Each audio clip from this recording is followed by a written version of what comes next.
This video is sponsored by Picdrop. More about Picdrop later in this video. An impressionistic approach in street photography is a style that emphasizes mood, atmosphere, and the fleeting qualities of a scene rather than sharp details or literal representation. This approach often uses techniques like soft focus, motion blur, and abstraction to capture the essence, emotion, and transient light of urban life, evoking a painterly or dreamlike quality that prioritizes feeling over realism.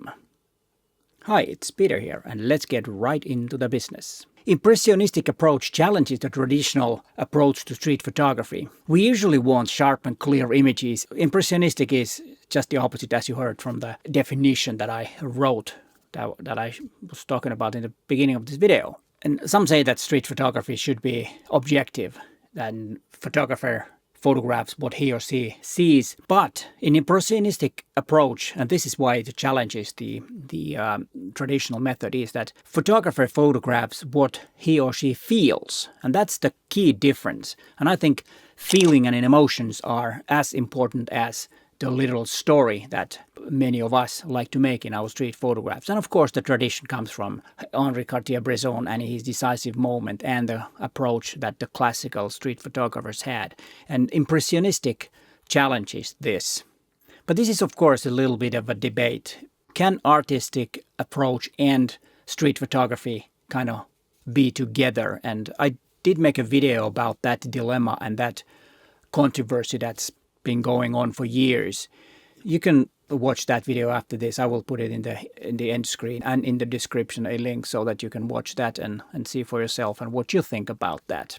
And now let's go to the different ideas and techniques that we can use to get those impressionistic images if we want that. If you're more of a classical type or think that street photography should be classic, please let us know in the comments down below. How do you see the boundaries? My opinion is that we should get rid of those boundaries and not be so strict about what is what. Just photograph and enjoy it and make street photography your own. And I think impressionistic approach is one interesting way of doing a little bit different type of street photography. But now let's start with the first technique, which is motion techniques for impressionistic effects. Intentional camera movement. What it is that you intentionally move your camera to make the image a little bit blurry, having a little bit longer shutter speed. It depends on how you move your camera, what type of effect you want. This is something trial and error type that you just want to test and see how it goes. And don't forget to pan up and down, left to right, right to left. And one thing is also diagonally. That's a little bit different way of making the panning. And then if you have a zoom lens, which I normally don't use on my street photography things, but if you have, then zooming in and out while making the exposure is a bit of a cliche and a way to do it, but you can do that too. And of course, then you can combine these two, zoom and move the camera and see what the effects are. Of course, it won't be a very sharp and very clear image of representation of what it actually is in front of you, but it can evoke the feeling that you have by making these type of images. And it's a lot of fun and do something different. And this can also be applied if you're a landscape photographer. Try that and see what type of photography you can get or what type of photographs you can get using these methods for your landscapes too. Maybe portraits is not the time to do this, but you never know. The one that's behind the camera might not be that pleased with your portrait if you tried intentional camera movement while making the portrait. And one little thing before we go to the next one is that the movement should be quite big. Just subtle movements doesn't look good in my opinion. But of course, you might try with very little movement and see how that looks. Maybe it's a little bit different look, but I prefer longer so that's more impressionistic. There's more dreamlike image if the movement is a bit longer. So go for that first and then see what different types of movements does to your images. And this is something to test and see and learn and try to do yourself and then see what method works best for you. I have uploaded all the images from this video to Picdrop. I will tell you how to get to those images later in this video because Picdrop is also a sponsor of this video, and a few words about Picdrop. Picdrop is a great platform for professionals to share their images to their clients, because they can comment the images and there's the downloadability so that you can add download feature to the gallery, and so the clients can download the images, which is a great way to deliver also the images to clients. No worries about privacy issues because you can add a password to the gallery, and it also can be used by hobbyists to upload their images and show them to your friends and family. For example, if you are photographing your uncle's birthday and then upload those images to Picdrop, and you can share them to everybody that was there. And then, of course, this can be used by camera clubs, for example, which they usually held these monthly assignments, and then they might have a monthly meeting where they go through those images, you get feedback and all that. This is a great place for them to use because you can add upload possibilities to the gallery so that everybody of the members can upload the images. How I've used it is that I've uploaded several images from several different videos to Picdrop, and I will have a link in the description where you can get to see those images and you can comment and like those images. And then if you want to try Picdrop, use the other link where you get 2 months of free Picdrop with all the features. Then you can decide if you want to get it or not, or if you want to get the paid version or the free version, which is of course a little bit limited features compared to the paid versions, which are not that expensive either. But hey, thanks Picdrop for sponsoring this video, and now we will continue with impressionistic approach in street photography. The second thing is light and atmospheric techniques. Photographers, we are obsessed with light, and so were the impressionistic painters too, because light is all about because photography is a Greek word which means painting with light. And having different types of light and dark shadows, bright lights, and sometimes just overcast weather is totally fine. Unfortunately, we haven't had that much overcast weather in Finland or in Helsinki lately, so not much to show there, but you know what I mean with that. And then also reflections are really great motifs or subject for impressionistic because the glass in front is blending what it reflects and what you can see through. So there is different types of layers that you can use. And then there might be some texture on the glass, some text, and some, some storefronts. They have all kinds of stuff in the glass. And it might be in the cities, it might be a little bit dusty. And it gives a little more texture to the image, which is part of the impressionistic style. And then when it comes to light, usually early morning light or late evening light is usually the best. That's in general the best time to photograph. Midday might not be the best. And then there is the atmospheric effect, which is of course the weather, mist, fog, and all that. And you can mimic that by using soft focus filters or mist filters that will kind of mimic that fog and mist.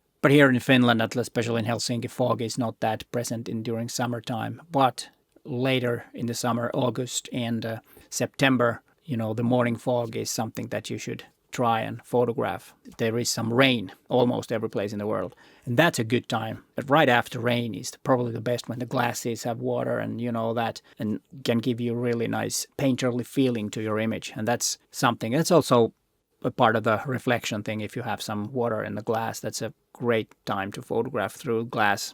Also with mist and fog and stuff, that it reduces contrast, which is usually what we want in an impressionistic image. Even though I tend to like more contrasty images, just I don't know why, but I do like high contrast images more. So I usually add a lot of contrast to my images.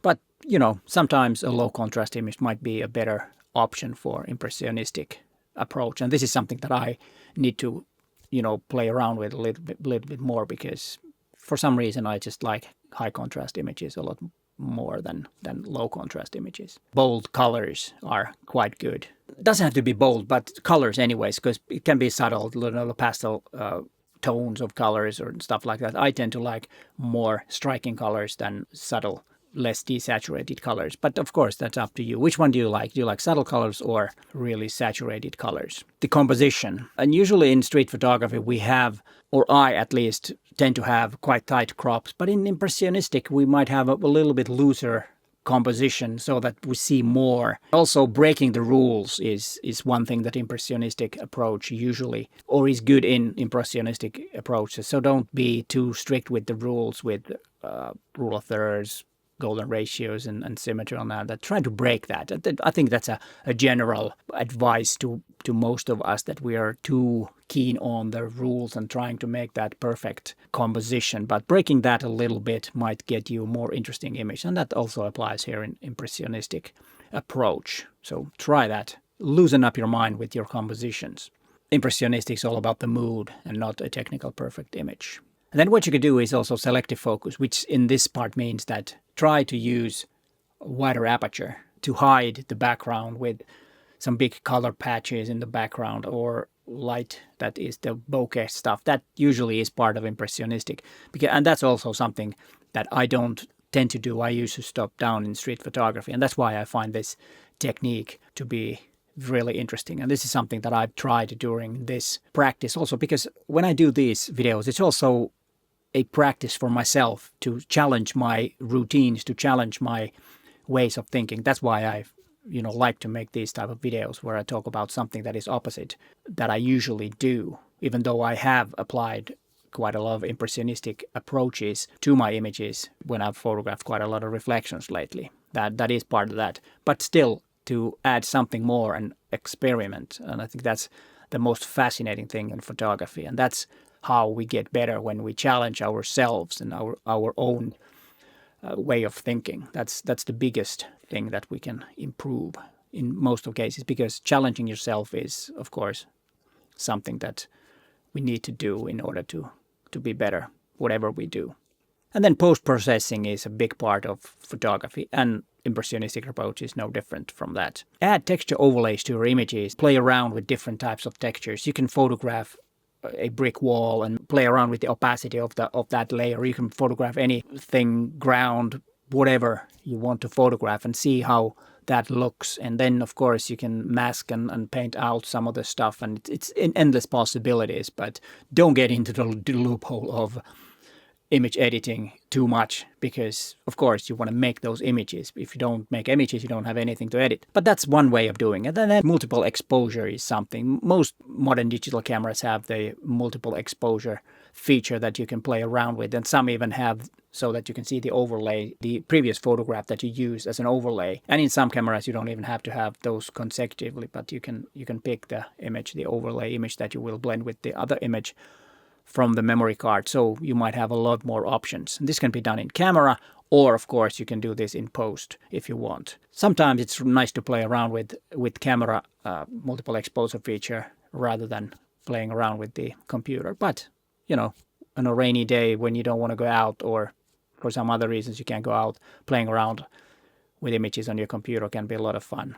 Then there is one extra impressionistic technique that I came around when I was researching some of the stuff and what others have been talking about this, and getting some ideas for the video, is so-called in the round photography. The whole thing is that you photograph 10 to 20 photographs of the same subject from different angles. Go around, walk around a subject, whatever that is, and see what comes out. And then in post, blend those images together and see what happens. Playing around with the opacity of different layers, you might get some interesting results. Testing different types of subject and see what it comes out. This might be a lot of fun. I found this really refreshing to test this type. And if you're one of those that are curious to learn more or want to experiment with different things, I think this approach could be something that you should try. Remember, it's not about just recording and documenting as things are, but the photograph's interpretation of the scene. Here is the video that I was talking about earlier.